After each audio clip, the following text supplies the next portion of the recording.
नमस्कार, बस्तर मित्र में आपका स्वागत है। मैं हूं अभिषेक तिवारी।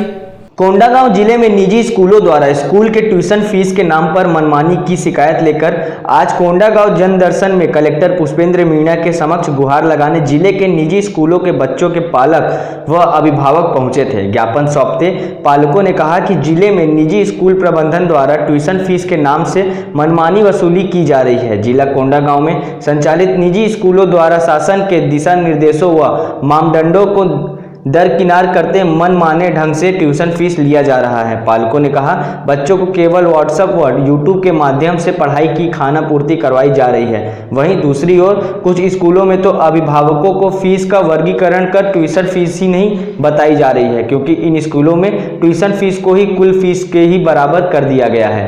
लॉकडाउन भी है और किसी की रोजी रोटी सही ढंग से चल भी नहीं रहा है और हमारे हस्बैंड तो गवर्नमेंट में है ही नहीं कि हर महीना जो पैसा आ रहा है हम पटा सके। ना अधिकारी भी नहीं है, एक नॉर्मल आदमी, एक आम आदमी है और फीस इतनी ली जा रही है, जबकि उसका एक हिस्सा मेरे हिसाब से, आप लोग तो आधा बोल रहे हो, जबकि एक हिस्सा लेना चाहिए, एक मिनिमम ट्यूशन फीस के बराबर है ना। और जबकि ये 1000 के ऊपर में है फीस, जबकि 1000 के नीचे होना चाहिए। बच्चा मात्र एक मोबाइल से एक व्हाट्सएप में मैसेज आता है, उस मैसेज को वो डाउनलोड करता है और उसी प्रकार से वो पढ़ता है बच्चा।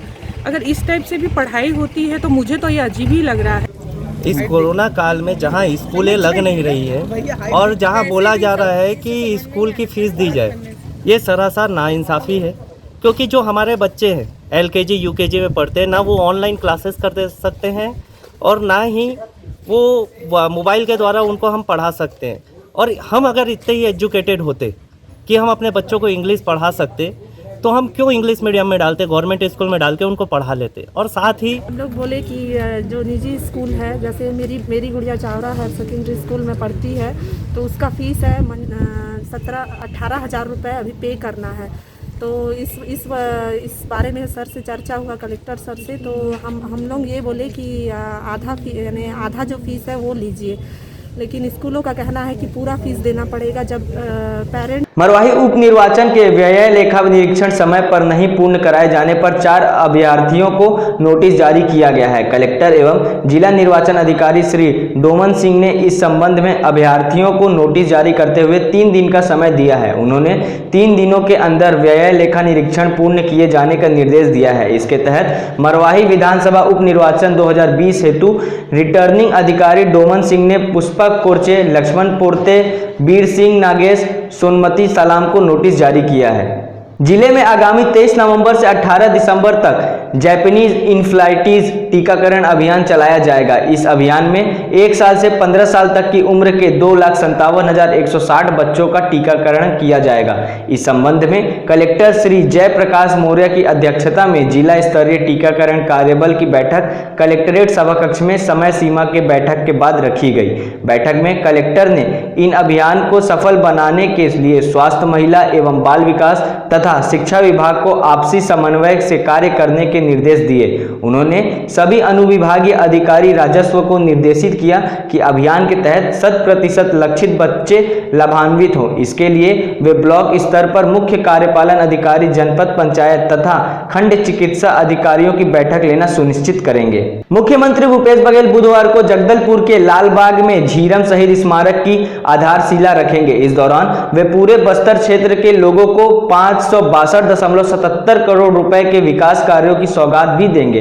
इसमें 158 कार्यों का लोकार्पण और 224 कार्यों का शिलान्यास करेंगे। मुख्यमंत्री बस्तर दशहरा के दौरान आयोजित होने वाले मुरिया दरबार में शामिल होने के लिए पहुंच रहे हैं। मां दंतेश्वरी के दर्शन के बाद मुख्यमंत्री भूपेश बघेल सिरहासर पहुंचेंगे, वहीं बस्तर दशहरा में शामिल होंगे। इसके बाद लालबाग में शहीद स्मारक के लिए भूमि पूजन करेंगे।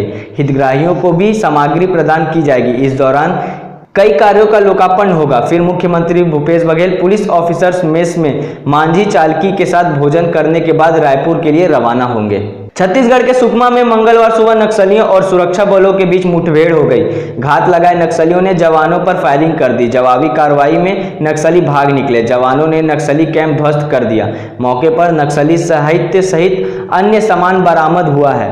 नक्सलियों की सूचना पर डीआरजी, एसटीएफ और कोरबा की संयुक्त टीम गश्त पर निकली थी। टीम जब ग्राम पालाचालामा के पास जंगल में टीम पहुंची कि इसी दौरान घात लगाए नक्सलियों ने फायरिंग शुरू कर दी। इस पर जवानों ने भी जवाबी कार्रवाई की।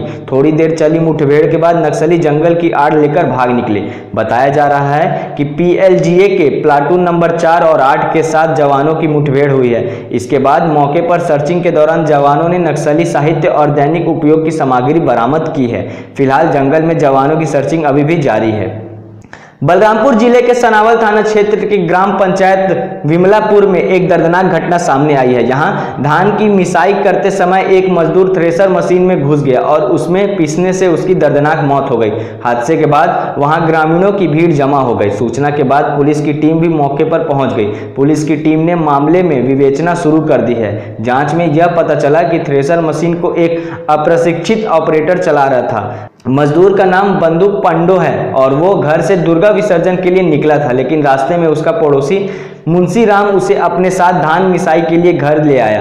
धान मिसाई के दौरान ही अचानक मजदूर पंडो का हाथ पहले थ्रेसर मशीन में घुस गया और देखते ही देखते उसका पूरा शरीर थ्रेसर मशीन में घुस गया और उसकी दर्दनाक मौत हो गई। मुख्यमंत्री भूपेश बघेल के नेतृत्व में छत्तीसगढ़ राज्य को एक और बड़ी उपलब्धि हासिल हुई है। मुख्यमंत्री के नरवा कार्यक्रम को केंद्र सरकार पुरस्कृत करेगी। नरवा कार्यक्रम के तहत पिछले 2 साल में नदी नालों के पुनरुद्धार के लिए किए गए कार्यों के लिए प्रदेश के बिलासपुर जिले और जल संरक्षण के कार्यों के लिए सूरजपुर जिले को भारत सरकार के जल शक्ति मंत्रालय की ओर से देश के सर्वश्रेष्ठ जिलों में प्रथम स्थान मिला है। केंद्र सरकार के जल शक्ति मंत्रालय द्वारा जल स्रोतों के संरक्षण एवं संवर्धन के लिए दोनों जिलों को सन 2019 का नेशनल वाटर अवार्ड प्रदान किया जाएगा।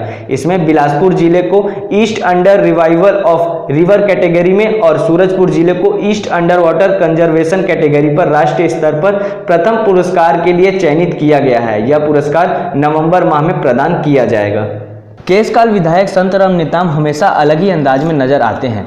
वहीं एक वीडियो सोशल मीडिया में खूब वायरल हो रहा है, जहां वायरल वीडियो में खाना बनाते हुए दिख रहे शख्स और कोई नहीं, केशकाल विधायक व बस्तर विकास प्राधिकरण के उपाध्यक्ष संतराम नेताम हैं। अपनी अलग शैली के लिए मशहूर केशकाल विधायक संतराम नेताम मरवाही उपचुनाव में अपने प्रभार क्षेत्र कटरा सेक्टर में एक गांव में ठहरे हुए हैं। इस दौरान अपने और अपने कार्यकर्ताओं के लिए स्वयं भोजन बनाते हुए नजर आ रहे हैं। यही सादगी ही विधायक संतराम नेताम को एक उत्कृष्ट, लोकप्रिय और जमीनी स्तर का व्यक्ति बनाती है।